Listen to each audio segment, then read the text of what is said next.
I love frameworks. I love frameworks because they help me think. I want to share a framework with you that I call the Google Ads Flywheel. This is not mine, obviously. Well, the flywheel is not mine. The Google Ads Flywheel is mine.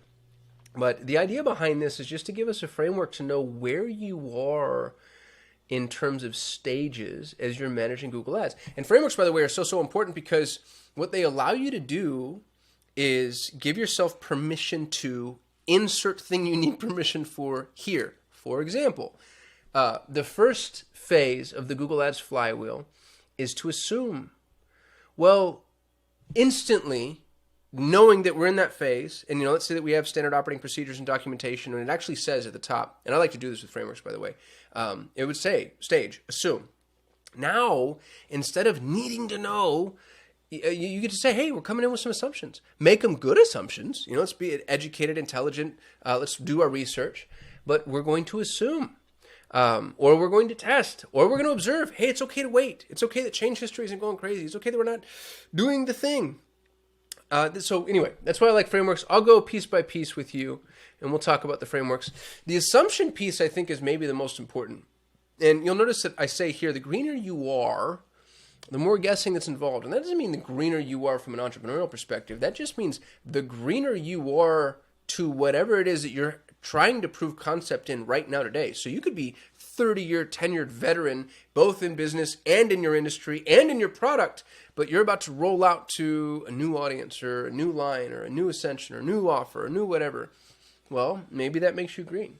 Maybe that makes you super green, to steal from Chris Tucker in The Fifth Element, one of the best movies ever. And when you're in the assume phase, that's okay. It's okay, right? So again, that's why I like the frameworks. I like the frameworks because, and if you're an agency, by the way, or a freelancer, this is when you go to somebody with an answer with the framework, it makes everything that you explain feel real. Because if you're building a Google ad campaign and somebody goes, well, wait a minute, how do you know this is ad copy is going to perform? Or how do you know that we're supposed to, and you go, oh no, we're making some educated assumptions.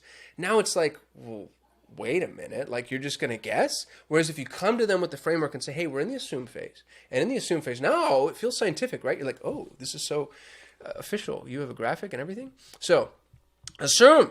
The other thing that I'd like to say is don't let yourself get stuck in analysis paralysis. Like just go. Ready, fire, aim in so many instances. And I know that's upsetting for so many of you to hear, but gosh, I got to tell you, cultivating that skill set is one of the most important, I think, any entrepreneur can have, especially early stage entrepreneurs. Test. Second piece of the framework is test. Now, here's what's really interesting about assumptions. We give birth to assumptions the way we give birth to children, in that we fall in love with them. We love them, and we will protect them, and we will die for them. And so you're going to make some assumptions, and then, because you're a human being, you're going to set out to prove that your assumptions are right. And this is called cognitive dissonance, and it's catastrophically flawed. And it's what led to like the extinction of certain species and the dismantling of entire empires. Make your assumptions, and then cultivate the discipline to think like an actual scientist. And it's not even I should stop using it as a compliment, because I even think the scientists now are so partial. Don't set out to prove your assumptions. Set out to find the truth, seek the truth. And that's what's cool about the testing phase, is you actually get to say, hey, we've moved out of the assumption phase. So we need to abandon any attachment we have to any of these assumptions. We're testing our assumptions now. Let's test our assumptions. 90% of all online ads fail. Quote from Ryan Dice. 90% of your assumptions are going to be wrong. Move forward. Move on. Step number 3 in the Google Ads Flywheel, observe. Nobody gives their ads enough time. Performance Max needs to be left alone for 6 weeks unencumbered, and then an additional timeline equal to your the purchase cycle. So you take 6 weeks plus your purchase cycle, and you're like, wait, I'm just supposed to watch these ads for a month and a half or 2? And the answer is, yeah, sometimes. Sometimes you just have to sit and watch. And that's weird too when you're paying an agency. It's like, so wait, I'm going to sit and pay you to watch? You are. It's like a security guard. It's like, well, I don't want to pay you until somebody breaks in. The observe phase is here to give you permission to stop. And, you know, I actually just got an email from a client today who recommended that I shoot a video on the feast or famine nature of e-com, why we have like weird bursts of purchases and then lulls. And it's such a brilliant topic. I asked him if he would do it with me. But the thing that he said in the email that I really thought was brilliant that he identified was every time you move from feast to famine, you instantly go into reaction mode. And it's like, oh, I need to fix this. I need to do something, change something, you know, create something, add something, take something away. And if you're in the observation phase, you've allowed yourself permission not to do that. And you're protecting yourself from yourself. We're in observation. We need to wait. And we're predefining the amount of time that we're going to wait ahead of time. I do this with auctions. I just bought a car at auction. And I wrote down, I got my little sticky pad here, and I wrote down on my sticky pad exactly how much I was willing to pay for that car before the auction started. And I did that because I knew that if I got like all hyped up emotionally, that either I was going to go way over what I wanted to go, or I was going to get discouraged because the auctions are incremental. I was going to get discouraged at how aggressive everybody else was being, and I was just going to bow out. And so I wrote down my number, and I got the car for $146 above my number. So I went a little bit over, but not too much. Do the same thing with time. Be like, I'm going to watch this for 6 weeks. I'm going to spend 10 grand. I'm going, whatever it is, ahead of time. Just know I'm spending this time and this money to test, not to see a specific tangible result. The observation, honestly, is one of the most important parts of the flywheel, obviously.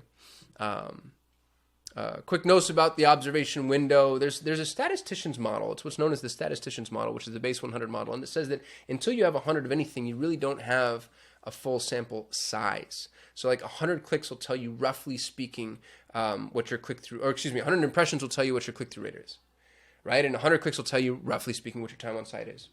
Now, you might not have the budget or the time to get to 100, insert whatever metric we're looking at here. And so you can extrapolate from whatever it is that you're getting. If you're getting, 25 impressions, you multiply it by 4, right? But just knowing the observation window, the statistician's model, gives you a sense as to how big your observation window should be. And then last, of course, is optimize. Now, here's what's really funny, is before I presented this flywheel, you might think like, oh, okay, optimize, great. Thanks so much, Kasim. I really appreciate it. Well, no, this was the only thing on your flywheel. This was the only step on anybody's flywheel. People's flywheel before my flywheel it's just 4 stages, and it says optimize, optimize, optimize, optimize. And then after you optimize before you optimize until you're ready to optimize. Like, that's all people do. So the flywheel, the framework, I know it seems massively simplistic. Well, it is. That's what frameworks are meant to be. They're meant to simplify the problem. Do I have more slides? I don't! You can sign up for our weekly newsletter, soleil.com/newsletter. I'm creating a ton of content, by the way. I'm on Instagram at Kasim Aslam. I'm on Twitter at Kasim Aslam. I'm on LinkedIn at Kasim Aslam. The only place I'm not on is TikTok. Ticketed Talk. Because it scares me. But I'm everywhere else. So like, comment, subscribe, follow, chase, stalk. Don't stalk. Don't be weird. Don't be creepy. I'll see you tomorrow. Thanks for watching.